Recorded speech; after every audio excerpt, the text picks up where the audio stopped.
দর্শক বন্ধুরা সবাই কেমন আছো? আশা করি সবাই ভালোই আছো। তো আমার এই ছোট্ট রান্নাঘরে আমি চিংড়ি মাছের চপ সেরকম করে বানাবো, তোমাদেরকে দেখাবো। তো প্রথমেই দেখো চিংড়ি মাছ মানে ফুল চিংড়ি ধুয়ে নুন হলুদ মাখিয়ে রেখেছি। এবার সমস্ত কিছু এখানে রেডি করে রেখেছি। এটা লঙ্কা কুচো প্রথমে দিয়ে দেবো। এখানে পেঁয়াজ আর রসুন একটুখানি অল্প একটু কুচিয়ে রেখেছি। একটু রসুনটা দিলে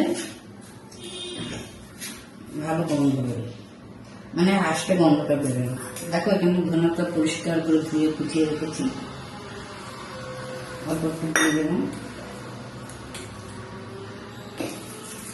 একটু আদা বাটা দেবো, বেশি না, অল্প একটু।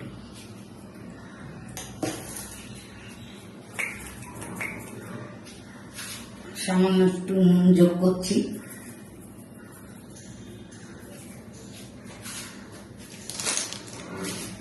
অল্প একটু বেসন দেবো।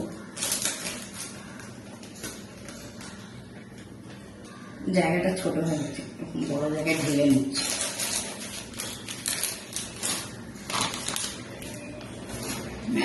সব কিছু করা তো আর পারিনি। দেখো এখানে একটু, এটার নাম কি বলে, ময়দা, একটু ময়দা।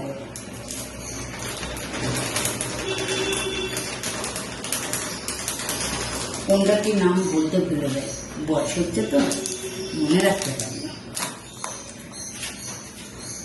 তো দেখো সব রকম কিছু দেওয়া হয়ে গেছে। এবার অল্প করে একটু চিনি দেবো, বেশি না, 2-4 দানা।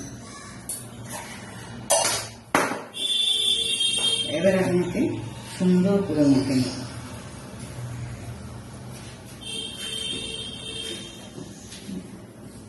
ক্যামেরাটা না ভালো করে বসানো হয়, সেট করা হয়। দাঁড়াও একটু ক্যামেরাটা ভালো করে সেট করে নেব। দেখো আমি চিংড়ি মাছের চপ বানিয়েছি, কীরকম হচ্ছে।